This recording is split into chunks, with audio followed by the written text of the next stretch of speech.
నమస్కారం, welcome to exclusive field report. నేను VSR మూర్తి. ఇక డీటెయిల్స్ చూద్దాం. మూడవ రోజు తెలంగాణ అసెంబ్లీ సమావేశాలు వాడిగా వేడిగా జరిగాయి. గవర్నర్ ప్రసంగానికి ధన్యవాదాలు తెలిపే తీర్మానంపై సీఎం రేవంత్ రెడ్డి మాట్లాడారు. బీఆర్ఎస్పై సీఎం రేవంత్ రెడ్డి ఫైర్ అయ్యారు.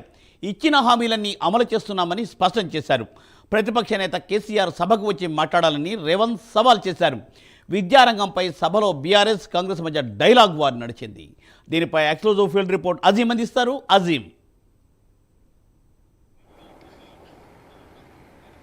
మూడో రోజు తెలంగాణ శాసనసభ సమావేశాలు చాలా వాడివేడిగా నడిచాయని చెప్పుకోవచ్చు. ఏదైతే శాసనసభ ప్రారంభమైన కొద్దిసేపటికే ఏదైతే గవర్నర్ ప్రసంగంపై బీఆర్ఎస్ సంబంధించినటువంటి నేత పల్లా రాజేశ్వర రెడ్డి మాట్లాడారు. అయితే ఈ సందర్భంలో విద్యా సంస్థల గురించి ఆయన మాట్లాడినప్పుడు కాంగ్రెస్ పార్టీకి సంబంధించిన నేతలు కూడా ఆయన మాట్లాడిన దానిపై కౌంటర్లు వేశారు. అటు బట్టి విక్రమార్క కావచ్చు, శ్రీధర్ బాబు కావచ్చు, అందరూ కూడా తనకు ఉన్నటువంటి విద్యా సంస్థలపై కావచ్చు, అలాగే బీఆర్ఎస్ ఉన్నప్పుడు ఉన్నటువంటి విద్యా వ్యవస్థపై కూడా ఏదైతే కౌంటర్స్తో మాట్లాడారు. దాని తర్వాత ఏదైతే గవర్నర్ ప్రసంగంపై మరొకసారి ఏదైతే సీఎం రేవంత్ రెడ్డి కూడా రిప్లై ఇచ్చారు. ఈ రిప్లైలో సీఎం రేవంత్ రెడ్డి బీఆర్ఎస్ పార్టీకి సంబంధించిన నేతలపై కావచ్చు, గత బీఆర్ఎస్ ప్రభుత్వంపై కావచ్చు చాలా ఫైర్ అయ్యారని కూడా మనం చెప్పుకోవచ్చు. ఏదైతే పలు అంశాలను కీలకంగా తీసుకున్నారు. అయితే గవర్నర్ ప్రసంగానికి సంబంధించినటువంటి ధన్యవాద తీర్మానం సంబంధించి బీఆర్ఎస్ నేతలు చేసిన వ్యాఖ్యలు ఏవైతే ఉన్నాయో, ఏదైతే పెళ్లిలో డీజే టప్పులు కొట్టిన విధంగా ఉందని చెప్పి, గాంధీ భవన్లో ప్రెస్ మీట్ పెట్టిన విధంగా ఉందని చెప్పి బీఆర్ఎస్ పార్టీకి సంబంధించిన నేతలు ఏదైతే పూర్తిగా గవర్నర్ ప్రసంగంలో అబద్ధాలే పొందుపరిచారని చెప్పి బీఆర్ఎస్ చేసిన వ్యాఖ్యలపై రేవంత్ రెడ్డి ఫైర్ అయ్యారు. 10 ఏళ్ళు అధికారంలో ఉన్నారు, గవర్నర్ ప్రసంగం ఎలా ఉంటుంది అనే విషయం వారికి తెలుసు కదా.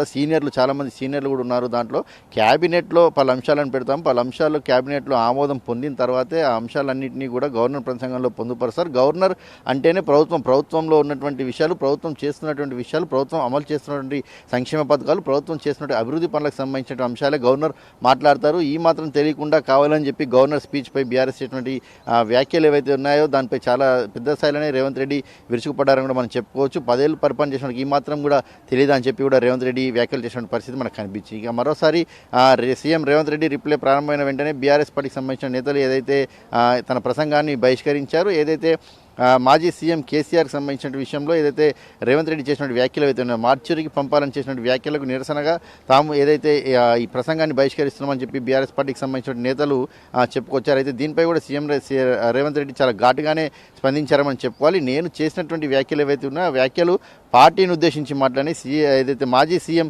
కేసీఆర్ని ఉద్దేశించి మాట్లాడినటువంటి కావు అని చెప్పి ఏదైతే క్లారిటీ కూడా ఇవ్వడం కూడా జరిగింది. అయితే వారు బీఆర్ఎస్ నేతలు మాత్రమే స్వయంగా అలా ఊహించుకొని లేనిపోని అనర్థాలకు దారితీసి మాట్లాడుతున్నారని కూడా రేవంత్ రెడ్డి మాట్లాడడం కూడా జరిగింది. అయితే ఖచ్చితంగా కేసీఆర్ ఏదైతే 100 ఏళ్ళు హాయిగా ఉండాలి, ఆరోగ్యంగా ఉండాలని చెప్పారు. తను అదే ప్రతిపక్ష స్థానంలో, నేను ఇదే స్థానంలో ఉండాలని చెప్పి కూడా ఏదైతే రేవంత్ రెడ్డి వ్యాఖ్యలు చేశారు. ఇక దీంతో పాటు మరికొన్ని విషయాలను కూడా తను ఏదైతే మాజీ సీఎం కేసీఆర్కు సవాల్ కూడా విసిరారు. కృష్ణా జలాల విషయానికి వచ్చిన విషయంపై అప్పుడు ఉన్నటువంటి ప్రభుత్వంలో కేసీఆరే తన నిర్ణయం తీసుకున్నారు కదా, ఈ విషయంపై చర్చకు సిద్ధం, ఎక్కడంటే అక్కడికి సిద్ధమే, అసెంబ్లీకి రావాలని చెప్పారు. అలాగే రేవంత్ రెడ్డి మాట్లాడుతూ కూడా స్పీకర్కి ఏదైతే కేసీఆర్ని సభకు రావాల్సిందిగా కోరండి, ఖచ్చితంగా ఏదైతే తనకు ఉన్నటువంటి గౌరవం తనకు దక్కుతుంది, ఎక్కడా కూడా డివియేట్ చేయము, హుందాగా ప్రవర్తిస్తాం. గత బీఆర్ఎస్ చేసినటువంటి నేతల మాదిరిగా మేము చేయము, మైకులు కట్ చేయము, లేకపోతే హుందాగానే ప్రవర్తిస్తాము, మా సభ్యులు కూడా హుందాగా ప్రవర్తిస్తారు. సో సభకు వచ్చి మాట్లాడాలి, ఏ అంశమైనా సరే. తను ఏదైతే పార్టీకి సంబంధించినటువంటి కావచ్చు, ప్రభుత్వానికి సంబంధించి పలు సూచనలు సలహాలు ఇస్తే ఖచ్చితంగా అవి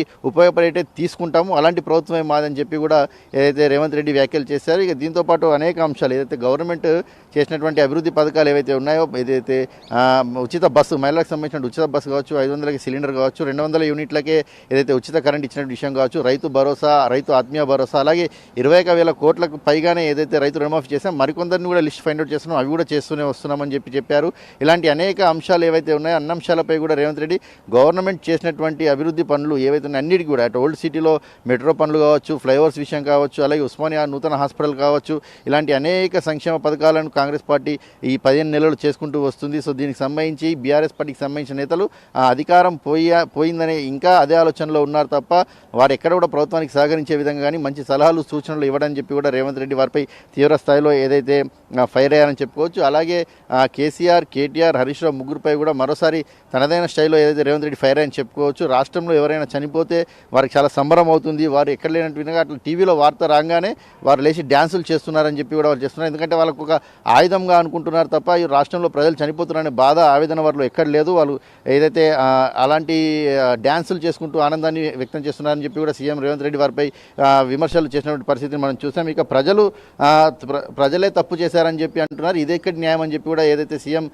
రేవంత్ రెడ్డి మాట్లాడుతూ చెప్పారు. సో ఓవరాల్గా ప్రభుత్వం చేసినటువంటి పథకాలు ఏవైతే ఉన్నాయో అన్ని పథకాలకు సంబంధించినటువంటి లిస్టుని లెక్కలతో సహా కూడా తన సభ ముందు ఉంచారు. ప్రజల దృష్టికి తీసుకుపోవాలనే ఒక అంశంతోనే ఉంచారని చెప్పారు. సో ఇప్పటికైనా సరే ప్రతిపక్ష నేత అసెంబ్లీకి రావాలి, వారికి దక్కే హుందాతనం వారికి దక్కుతుంది, వారి సలహాలు సూచనలు కూడా తీసుకుంటామని చెప్పి కూడా రేవంత్ రెడ్డి మాట్లాడినటువంటి పరిస్థితి మనకు కనిపించింది. Murthy, thank you Azeem, thanks for details.